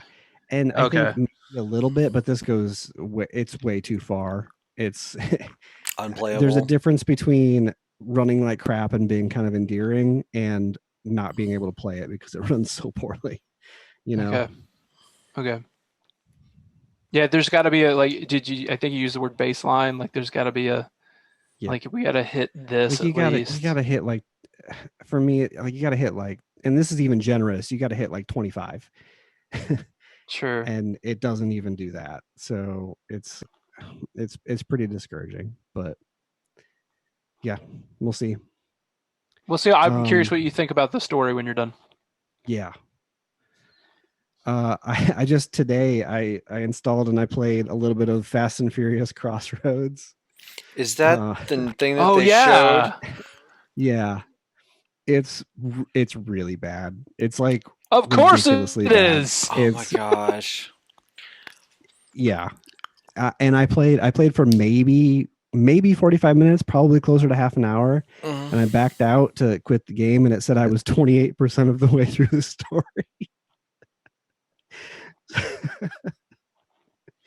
So yeah. Cody. Yeah. I'm kind of curious about the story. I mean, if it's only a couple hours, I might as well, but yeah, Didn't they close out the Game Awards with that? It was in the Game Awards for sure because Vin Diesel came out. Right, but wasn't that like when they talked about it and then they brought Vin Diesel out to give Game of the Year? Yeah, I think you're right. Oh. But the game starts with Vin Diesel and Michelle Rodriguez, and you can switch back and forth between their cars, and they have these tools on the cars, like there's a grappling hook and there's tire spikes and all this kind of stuff. And it's actually pretty fun in that first mission you do. And then it just ends that mission and you go play as a generic character and nothing on the car at all. It's like, what are you doing? I mean, do you have to upgrade your car? Do you have a skill tree to upgrade your car? There might be. I haven't gotten there yet. I did one race, and but if you're 28% through the story, right? Then yeah. I think is this on Game Pass? I don't think so. I want to say I saw something maybe. Today on there, and I was like, "Wait a minute! Like there's no way that's what this is." You got your app up there? I'll look. Yeah, okay. I'll look. I think it might be. If it is, I'm totally playing it tonight, all the way through. Yeah. I mean, it's like 3 hours. You might as well. And then the last thing on my list is a game called Littlewood, which is it's kind of a cross between Stardew Valley and Animal Crossing. Okay. So Jason just what is this? So Littlewood? Littlewood, yeah. It's I think it's $15. I don't know if it's on consoles yet. I'm playing on PC. But it's got a lot of that Stardew Valley loop to it where you feel like if I just do one more day, I can get this accomplished. But you also not on Game Pass, by the way, Logan. Not on Game Pass. You also have villagers that you're trying to help out and build stuff for them. That's the Animal Crossing part of it. It's really good. I like it a lot so far. It feels to me like a streamlined version of Stardew Valley, where you're not necessarily having to like build everything in a million steps. It's just kind of like, yeah, if you have 5 wood and a couple of stones, you can build this house. It's fine. Really? yeah. So it's pretty fun. I've only played it for like 2 or 3 hours, but I definitely want to keep playing that. It looks good, man. This looks exactly how it should. The story is kind of cool too. So you apparently are the hero of the world, and in order to save the world, you killed the big bad before the game even starts. You've already killed him, but in doing that, the whole world got destroyed. So your character has amnesia and doesn't remember doing any of this, but you have to help the villagers rebuild everything. And there's also kind of a mystery element to it too. Like the villagers, you'll get like cutscenes, and during one of them, the two of them talked, and they were like, "Hey, should we remind?" I'm playing as a girl character, so I was like, should we remind her of this thing? And he's like, "No, it's too soon to remind her of that." And then the cutscene ends, and you're like, "Oh, what were they talking about?" Now I kind of want to know what's going on in this world. So yeah, it's cool. I like it a lot. I just did a quick look. That came out last year, right? June of last year. I think that's the early access date. That's early access. Okay, I think so. So I'm final sure releases this year came out like a few days ago. Okay, in full release. Full release. Okay, yeah. Cool. Steam, yes. Okay. Yeah. Okay, that reminds me, Caleb, are you? Is that your last game? Yep. I told Logan this. I'm thinking of doing something crazy, but Ghost of Tsushima is here, and that seems like it'll take hours and hours and hours. But I was thinking about going back and playing Persona 4 on Persona Steam. 4? Yeah, on Steam through a PC linked to my TV. Oh, right, because it's the golden version, right? Yeah, PS4 golden. But I haven't done that. It's only $20 on Steam. Why don't they just release that on PS4? For the love of God, what are you doing, right? Man? I'm worried that the day I buy that on Steam, or worse off, I put 100 hours into it on Steam and then it's on a console like the next day. So that's kind of where I'm at. But I've been reading a lot about that game because I skipped it. I played 3 and then I played 5, and I didn't finish 3. It would be worth your time. But yeah, I'm learning that. So people still talk about it like reverentially, and I'm obsessed with 5. So I can't imagine if people still talk about 4 the way they talk about it. Like, it must be very good. So I'm not going to do that, but I kind of want to. In a world with unlimited time, I would, but I'm not going to do that, especially because the three of us enjoy talking about current stuff that's out more than anything. And I really do enjoy these conversations more than anything. So we'd have to have a pretty serious lull in games for me to do that. But it crossed my mind. I was like, should I hook up this tiny desktop to my TV? Can this laptop run Steam? Sure, it can run Steam. I mean, this is a fucking 10-year-old game. Of course, it'll be fine. So, and then I stopped myself and I'm like, you've played Mortal Kombat for 2 hours. You need to go to bed. That's it for games for me. Yep. All right. Games were done. Yeah. What? So yeah, TV. Anybody been watching anything interesting? I've got a couple things. I just finished. I'll Be Gone in the Dark.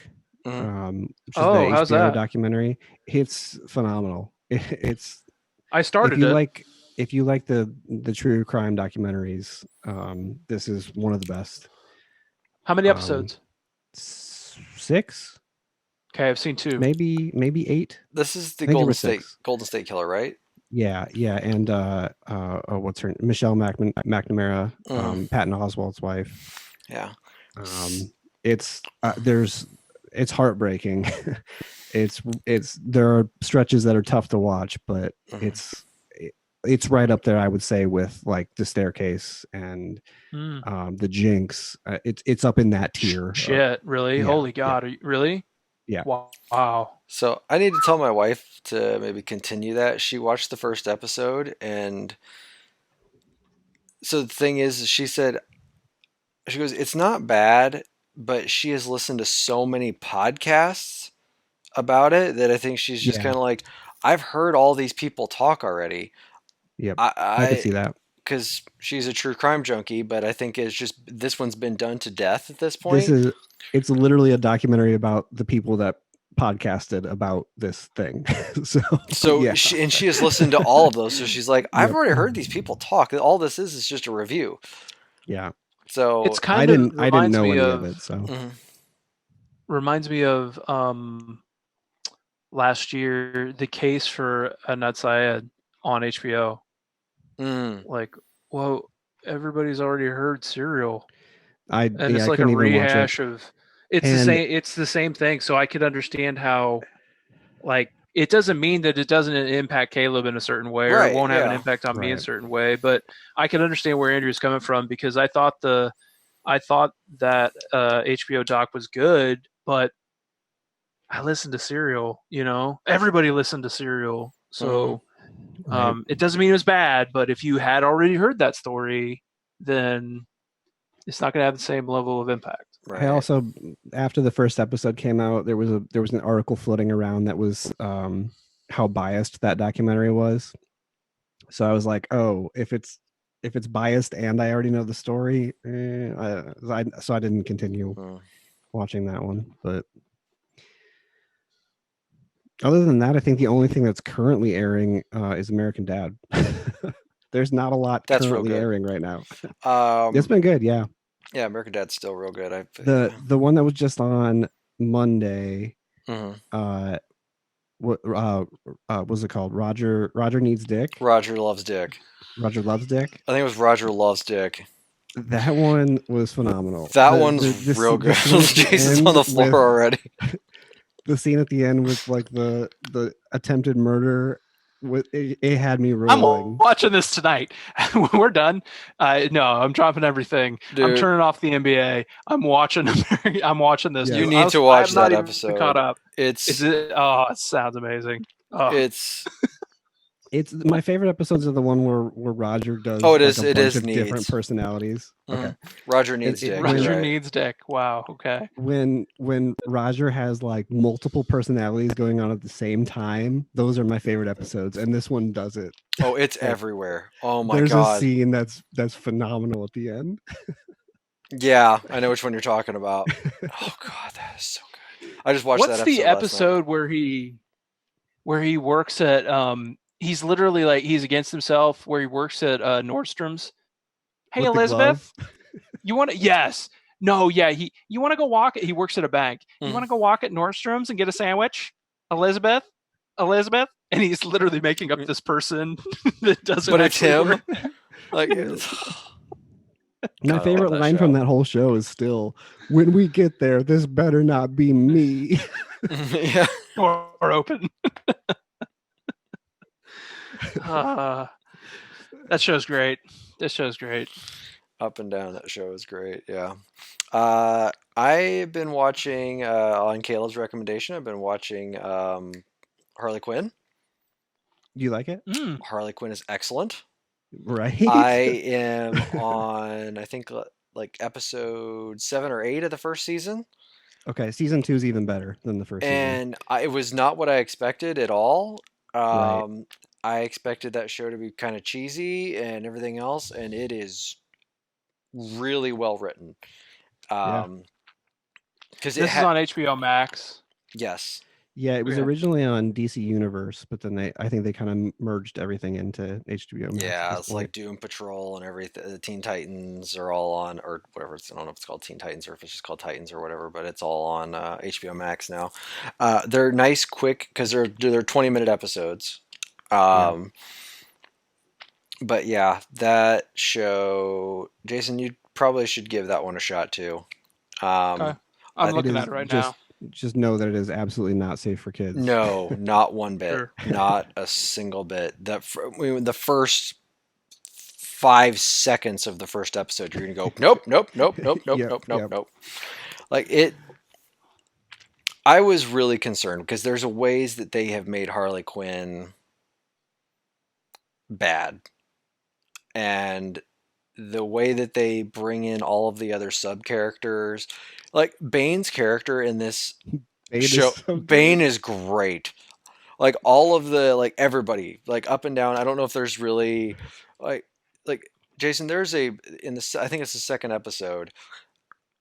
They go to the Penguin's son's bar mitzvah. If that tells you anything, like that, like okay. Harley's trying to get into the Legion of Doom, so she crashes the Penguin's son's bar mitzvah. Okay. There. Okay. How many episodes a season? 10? 12 or 13, something like that. So is it? Maybe yeah. 10. I don't know. They might just be like, but they're quick, easy episodes. Like they're just to give you an idea of the Bane character. Everybody, all the other villains, like he's the joke of the villains. Like when Bane is the joke of the villains. Yeah. Okay. And when they yeah. all meet up in the secret lair or whatever, they all have these very elaborate throne chairs that they sit in this big table around, and they give him this like rickety little folding chair that he can't even fit inside. Okay. Got it. It's so good. Everybody's clowning on Bane. Got it. Okay. And for no reason. Like it's Right. but yeah. That show's really good. I'll add that to my list. I'm adding it right now. The other thing I've been watching, I'm not fully caught up. I'm on episode 5. Is Perry Mason. Oh, you're farther than I am. Oh, really? Mm-hmm. Yeah, it just ended last week, I believe. Did it? Okay. Yeah. That show's really good. That show. It's dreadful, but it's good. It doesn't get as dreadful as it moves on. Okay. It starts because what episode do you think you're on? Like 2 or 3? 3. 3, yeah. 3. Yeah. The evangelist just passed out. Okay, so I think I might be 2 episodes past that then. Dude, the first 2 episodes of that show are rough. It's dark, yeah. And that first episode, I wasn't even sure if I wanted to continue, just because I didn't even know. It wasn't because of how dark it was or anything else. I was just kind of like, I don't know if this is going to be that great. And then it started moving along, like the way that when they started focusing more on the investigation, that's when it got good. Okay.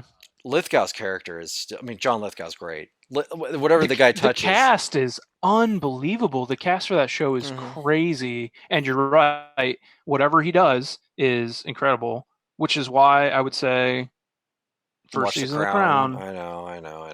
I'll get there. He's an incredible actor. You're right. Yeah. I think Perry Mason is going to be one of those shows that I understand is very high quality and very well received that I never watch.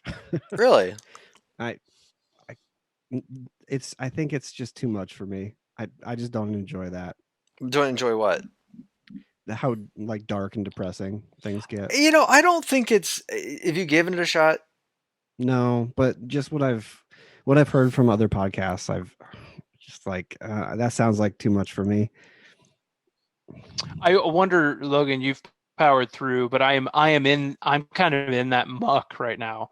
Like I think it's very good, but you've probably come out of that. Yeah, because I guess I never really felt it was that.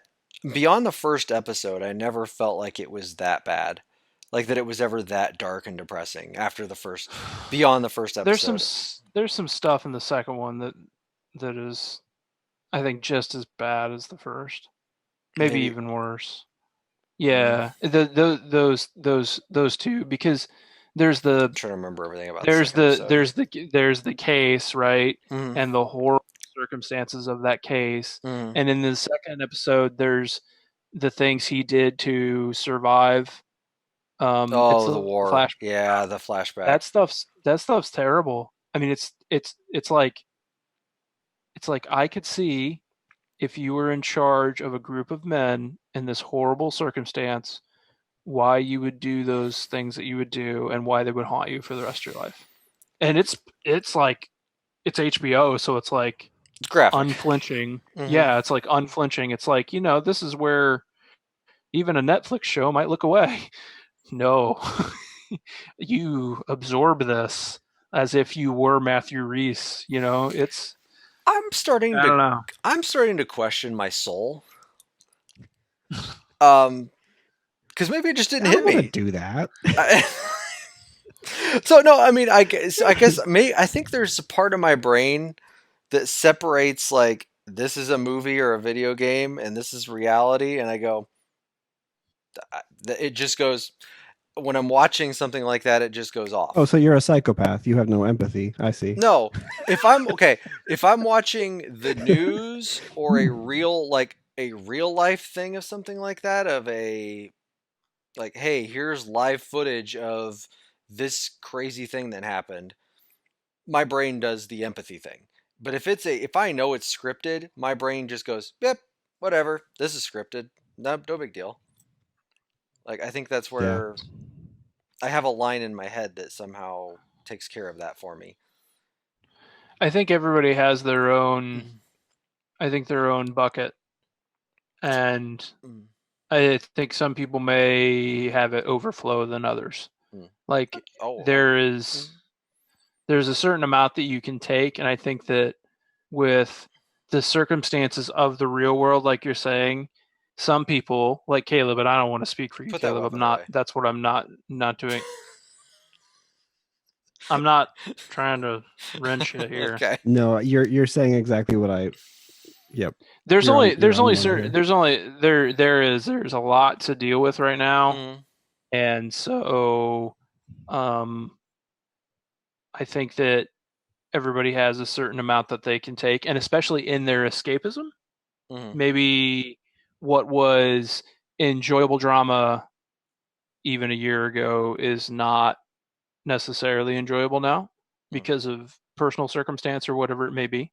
So I think that's kind of how I would articulate it. I think I have a limit for right now what I can absorb, because I'm worried enough on a day-to-day basis about any number of things, which comes with some anxiety, right? And so I can probably do Perry Mason, but I can't do 5 Perry Masons right now, whatever they may be. There's a certain limit. And I know that, me personally. On top of that too, there's so much good TV out there that if something even like remotely doesn't interest you, it, like, for me, it's just like it made a bad first impression. It's away. It's gone because there's this other pile of stuff that I want to get to. Oh, yeah. I've been that way with a lot of things. And Ozark was one of those for me. I watched the first couple episodes of Ozark, and I was like, I do not get the hype for this at all. I think this show is very mediocre at best. Yep. And what was the other show I watched? It was one of those HBO shows. I don't remember now what it was, but I remember watching the first episode and I was like, it was another Jason Bateman show. Oh, is it The Outsider? Yeah, The Outsider, yeah. Okay. Maybe I just don't like Jason Bateman. Maybe. Did you like Arrested Development? No. There you go. It's a Bateman it's thing. A Bateman thing? It's sorry, Jason You have Bateman. something against guys named Jason, apparently. I do. It's a bad thing. Jerk. Jason, do you have one of those where you see an actor or an actress and you're just like... I'm sure I do. But I don't know. It's Elizabeth Moss for me. I don't know why. I just don't like Elizabeth Moss. For me, it's also Kristen Wiig and Maya Rudolph. I knew that's what he was going to say. I do not find them funny. There are a lot of women I find funny, but not Name those them. two. Go ahead. Who are they? God, don't put me on the spot. That's right. That's what I thought. You sexist. You Jasonist, sexinist? Colin Sextonist? I don't know. I'm sure they're. I know. I can't think of anything on top of my head. I can think of guys that I'm in love with, but I'm sure that there are like, if you put Mark Ruffalo on the screen, like, I want to hug it. Like, oh, you're the best. And it could be any role. Like, it could be that show that he's on HBO right now, which is also apparently just like Terrible Circumstance show. What is that show called? Oh, the one where he plays twin brothers. I Know This Much Is True. Something like that. Yeah. I wish I had an answer for you, because I know there are actors and actresses that really. Well, that'll be our question of the week. Irritate me. Okay. I actually have a similar question on this week's podcast as well. But okay. But anyway, no, I find Kristen Bell very entertaining. Aya Cash is very entertaining. Yeah, so if you want, Kristen Bell's the best. She's amazing. She's the best. And she's extremely talented too. Not just funny; she can actually sing and do a lot of other things. So, so any other TV for anybody or? Oh, yes. Wrench guy. Since I have a prop, Better Call Saul. Caleb reminded me that I need to put that at the top of my list. That show is amazing. Vince Gilligan's amazing. He's doing it again, which is awesome. And they're finally, like, the world of Breaking Bad and this season is like intersecting with Better Call Saul in really interesting and not like contrived ways. You know what I mean, Caleb? Like if they were shoehorning in that stuff, like it'd be terrible, but it's just like just the smoothest, like this all makes perfect sense, of course. So that show's great. But like you said earlier, I did not expect at the end of the previous season, I did not expect that I thought Kim would be done with Jimmy, and instead their relationship is like stronger, and it's making me like I know. It's like I can't look. Like I'm so scared because I thought they would be done, and I was like, oh, I'm a little brokenhearted. The show shifted from him being the empathetic character to her being the empathetic character, and it did it so effortlessly. It's you know what it the show's reminds so me good. of? It reminds me of when Jesse became the moral compass on Breaking Bad. Yeah. The way you just said that, he's done it before, like where they switch. Yeah. Wow, that's crazy. This is kind of the opposite because it's like he started out being the one that you wanted to root for, and now it's kind of switched. I guess it is kind of the same. Yeah, you're right. With different characters and kind of it's more about their relationship than it is right and wrong. But it's very similar. It's a good point. I didn't think about that. And then my wife looked at me, was it 2 weekends ago? She's like, "Do you want to watch Schitt's Creek?" And I'm like, "I've heard about that, but sure." I love Schitt's Creek. Dude, I've heard good things about that. It's so funny. Really? Oh my god, it's so funny. And it's so short. They're 22 minutes an episode. It's beautiful. I watched the entire series in like a month and a half earlier this year. There are some laugh out loud moments, and the cast is really good. Like that's what makes it strong. Like, man, Eugene Levy, Chris Elliott is like so he's like funny. perfect. Yes, it's so good. I didn't think I was gonna like it, and it was like, oh, this is gonna be okay. I watched the first couple episodes, and by the 5th or 6th episode, like I'm on the floor laughing. It's really good. It's fun. But that's it for me. I started watching Lodge 49. I don't know if you guys have heard of that. It was on AMC a few years ago. Somebody posted on Reddit and said that it was the best forgotten show or something like that. And I'm like, I've never even heard of this before, so I'm gonna try it. And I like it a lot. It's hard to describe because it's one of those shows where there's not really a plot to it. It's more about the characters than it is the plot, but I'm really into it. I'm like 5 episodes in, something like that. And then how many seasons of that show? There's only 2 seasons, and it was canceled. And I think I saw that it didn't get the best conclusion because it was canceled abruptly. But I'm still enjoying it. So, and then the other thing I've been watching is The Curse of Oak Island. It's a show on the History Channel, and this is a unscripted show. This is based on like real things that are happening. And it's this group of guys that are convinced that there is treasure buried on an island off the coast of Nova Scotia. And there's like 7 seasons of this show, and I'm in like season 4, and they still haven't found anything. And they keep dumping millions of dollars into this excavation. And I don't know why I keep watching it, but it's like junk food. It's like comfort food right now. Okay. If you want comfort food, go enjoy. Yeah. Logan, anything else? That's about it. No, I think I'm good. But anybody else have anything before we get to emails? We have emails. Oh, we have emails. We do have one. Okay. We have one from Derek in Illinois. He says, "Couch versus recliner."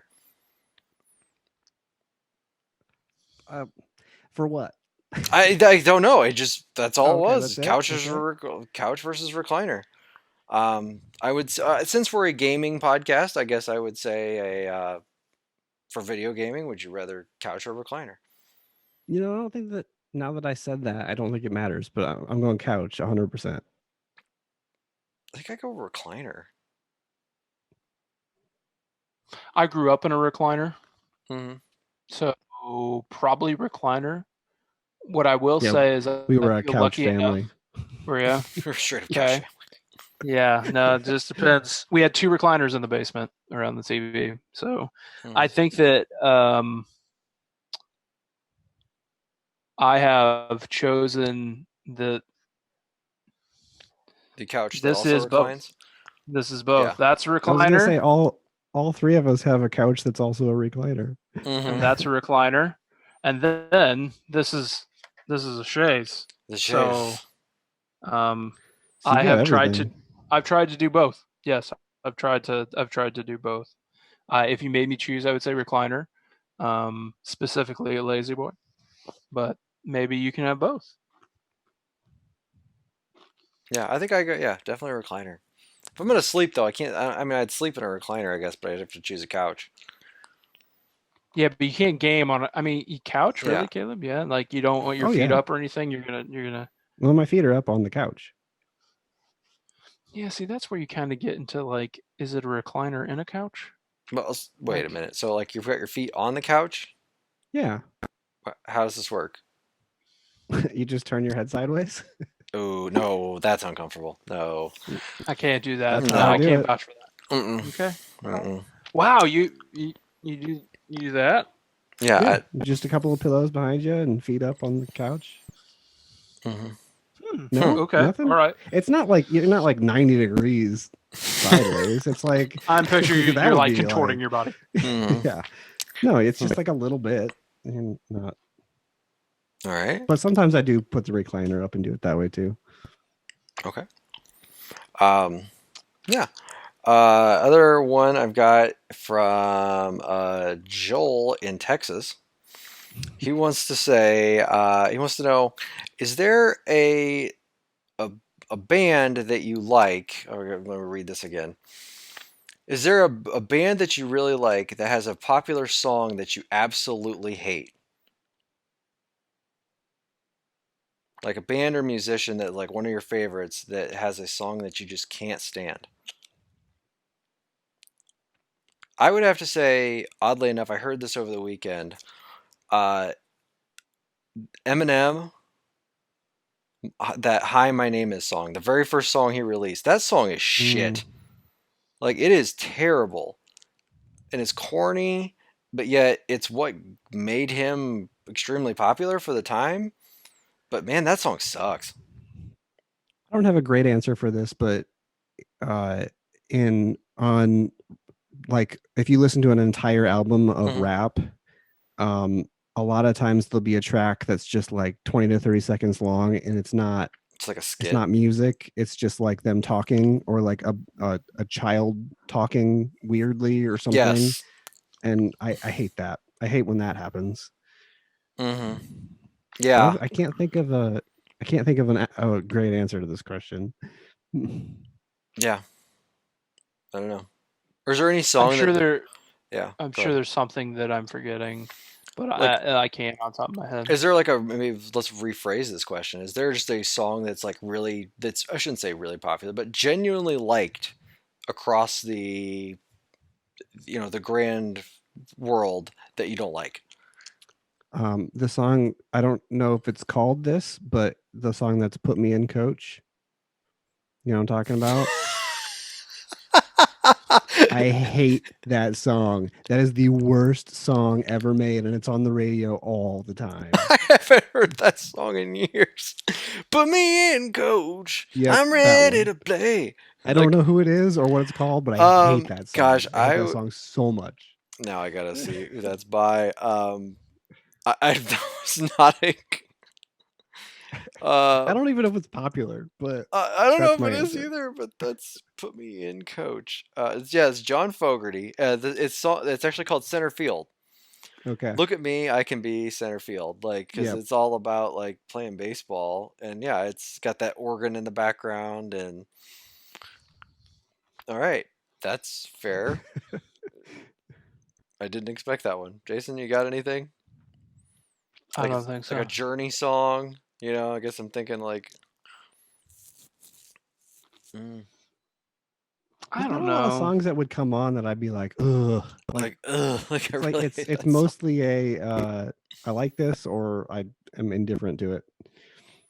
There's songs that will come on that I'm not a big fan of that'll get stuck in my head. Like they just have a catchy beat, but yet I really don't like it, and I don't know why I'm singing that song. Like Bug Snacks. Dude, I think about Bug Snacks every day more than I should. Like I will see a strawberry right now, and I go strawberry, strawberry, strawberry, strawberry, strawberry, strawberry, strawberry. Like all of they've released 2 trailers that are 2 minutes long. Why am I obsessed with this game? I have a problem, and I just walk around and I'm just going, it's Bug Snacks. Like it's that song is now available on Spotify and Apple Music, by the way. Awesome. Yeah. To answer your question, Mm-hmm. I don't think that I can't. I mean, I like what I like, and I really like it. Mm-hmm. So, I don't know if I've ever said I like an artist and dislike any of their stuff. Maybe that says something about me more than anything, or I'm just like an apologist too much. Mm-hmm. But I will say, as I've grown up and you learn the meanings of some songs, it's a little bit disturbing. Oh, so the other day, Every Breath You Take was on the radio. Sting version? And I was listening. Police version? Yes. Yeah.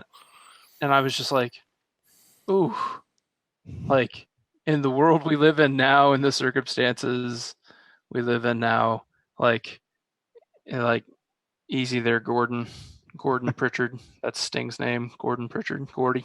Mm-hmm. Easy there. Like, you can't even write a song like that now. Like, he's just saying he owns this person. And it was cool then. Like, it was fine. Oh, yeah, sure. That's expected. You're Sting's. No, you're Sting's property. I mean, that's just the way it is.